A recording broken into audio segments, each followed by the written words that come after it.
Hey everyone, ready for another deep dive?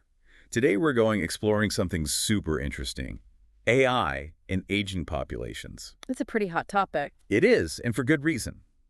We're talking about a future where AI could seriously change how we age. Not just about living longer, Right, not just adding years. but making those years better. Exactly.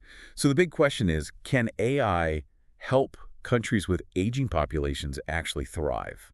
Or will it just create a bunch of new problems? That's what we're here to figure out. Yeah, so the exciting thing about AI is it's not just about robots replacing us. Right. It's about transforming how we work entirely. Okay, so working smarter, not harder, especially as the workforce gets older. Exactly, and making industries more efficient, adaptable. What kind of impact are we talking about here? Give us some examples. Okay, let's take advanced manufacturing. Imagine AI-powered robots working right alongside experienced human workers. Okay, I'm picturing it. The robots can handle the really physically demanding tasks, the heavy lifting. So older workers aren't pushed out. Yeah, they can keep contributing their expertise without, the physical strain. Makes a lot of sense. Yeah. So it's about creating a more supportive workplace. That's the goal. And this idea goes way beyond manufacturing. Think about healthcare administration. Yeah.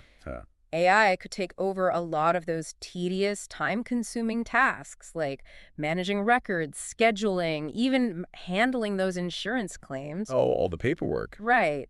And that would free up nurses and doctors to spend more time with patients. Which is even more important as the population ages. Absolutely, yeah. Less paperwork equals more personalized care. Which we all want as we get older. For sure. But what about people who are already retired or getting close to it? Yeah. How does AI play a role in their lives? This is where things get really interesting. We're seeing AI move beyond basic health tracking to providing personalized and even proactive care. Proactive care. Yeah, imagine AI that analyzes your health data and actually predicts potential problems before they even become serious. Wow, so it's like having a personal AI doctor looking out for you 24/7. That's the idea.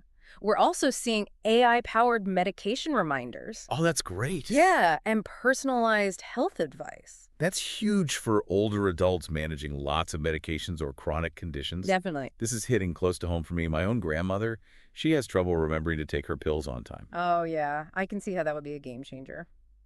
But thinking bigger picture here, AI isn't just limited to healthcare, is it? No, not at all. Could it help older adults stay independent in their homes for longer? Absolutely. We're seeing increasingly sophisticated AI-powered smart home technologies. Think about sensors that can detect falls, Oh. monitor someone's nutrition, even adjust the home environment like temperature or lighting, It's like having a built-in safety net so people can stay in their homes. and maintain their independence. Yeah. That's amazing. But, and I hate to bring this up, we can't ignore the elephant in the room here. The jobs question. Exactly. What about AI's impact on jobs? You're right, it's a valid concern. As AI takes on more roles, some jobs will definitely be displaced. But it's not a simple case of robots stealing all the jobs. Okay, so it's not as doom and gloom as some people make it seem. Exactly. It's much more nuanced than that. Some jobs will disappear, but others will evolve, and new ones will pop up. So the key is getting people ready for this shift. Right. Preparing the workforce, both current workers and, future generations. But how do we do that, especially for older workers who might not be as comfortable with all this new technology? It's a good question. And AI can actually be part of the solution. Think about this.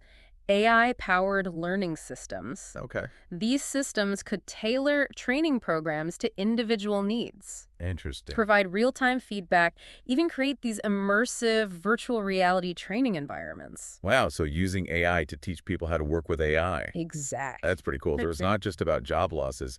It's about giving people opportunities to learn new skills. And to adapt. Yeah.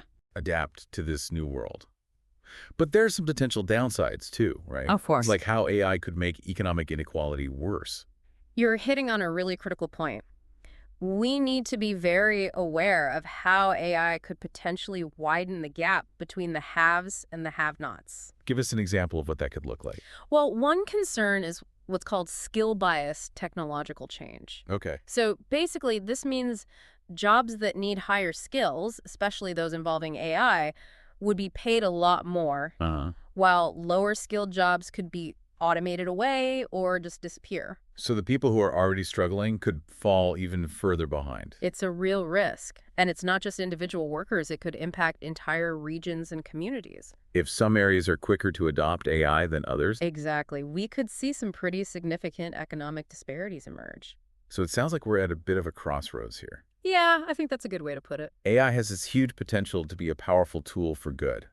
But we have to be careful. Very careful about how we manage its development and make sure it's implemented responsibly. It's a challenge for sure, but it's also an incredible opportunity. We have the power to shape how AI evolves and how it's used. It's not guaranteed that AI will lead to all these negative outcomes. It's really up to us to create a future where AI benefits everyone, not just a select few. So how do we do that? What steps can we take to ensure a more equitable transition to an AI-driven world, especially for aging populations? Well, it's going to require a multifaceted approach. We need policymakers, businesses, and individuals all working together. All hands on deck. Yeah, and we need to start by building a policy framework that supports workers and communities during this transition. What would that actually look like? Can you give us some examples of policies that could help? Well, one idea that's getting a lot of attention is universal basic income. Yeah, I've heard of that. It would basically provide a safety net Yeah. for those people whose jobs are displaced by AI. Okay, so like a buffer Yeah, exactly. Some security. while they figure things out. Right. And we also need to invest heavily in retraining programs, Especially for older workers especially for them. who might need some extra help. Yeah, who might need a little more support to learn those new skills. Those sound like good starting points. Yeah. But it can't just be on the government, can it? No, absolutely not. Businesses have to step up too, right? For sure. Corporations need to invest in their workforce, Okay. help them adapt, offer on-the-job training, Yeah. support employees who want to go back to school, further their education. And create plans for if jobs are eliminated. That's exactly. Transition plan. So being proactive rather than just leaving people behind. That's the idea. And, we can't forget about individual empowerment. That's great. It's not just these top-down solutions. Right. Not just the government, companies. We need to create this culture of lifelong learning, being adaptable. Being flexible. Yeah. But you're right, that might seem kind of daunting. Especially for older adults. Who might not be as tech-savvy, who aren't digital natives. Exactly. So how do we make this transition easier for everyone? That's the question. Well, we need to make these learning opportunities accessible, more inclusive. Okay, love that. Like imagine community-based technology training programs Yeah, designed specifically for older adults. that's a great idea. Yeah, they can learn at their own pace, get comfortable with new tech In a safe space. in a comfortable, supportive environment. Yeah. It's not about just throwing them into the deep end. Right. And it's not just learning how to code. It's about critical thinking skills, too. Yeah, understanding the bigger picture, how AI is changing the world. How AI is changing everything. Exactly. Equip people with the skills to think critically about, the ethics of AI. The ethics, that's a good point. To be able to question assumptions and advocate for, responsible AI. So we're not just creating robots that take over. Right. It's got to be beneficial. Beneficial for all of us. Absolutely. In the end, AI should enhance our capabilities, improve our lives, not replace human connection. Or compassion. Or critical thinking. Yeah. Well said. This deep dive has been really insightful. Yeah, it's a fascinating topic. We've uncovered some pretty important issues. And potential solutions, yeah. It's something we need to keep talking about. Definitely, as technology keeps advancing. So as we wrap up, Yeah. what's the key takeaway for our listeners today? I think the biggest takeaway is this. The future of AI and aging, it's not predetermined. We're writing it right now. Exactly. With the choices we make today. Whether AI ends up helping or hurting aging populations, it all comes down to the decisions we're making right now. So we can't just sit back and watch it happen. No, we need to be active participants in shaping this future. Create the future we want. Exactly, and we all have a role to play here, making sure that AI is developed and used in a way that benefits everyone, no matter how old they are or where they come from. So what's one thing our listeners can do today to be part of this positive change? Start by just learning more about AI. Really dig in and understand its potential impact, how it could affect you, your family, your community. Okay, so educate ourselves. Yeah, and there are tons of resources out there. Online, at libraries, community groups. Do some research. Talk to people. The more we understand it, the better equipped we'll be to make those smart choices. and advocate for a better future for everyone. Absolutely. And don't be afraid to ask those tough questions. You don't be shy. Challenge assumptions, have those important conversations about AI.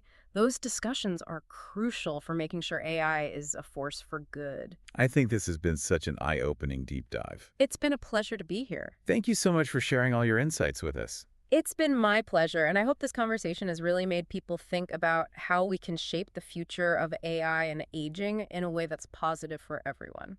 And for everyone listening, keep exploring this topic. It's so important. Think about how you can contribute to that future.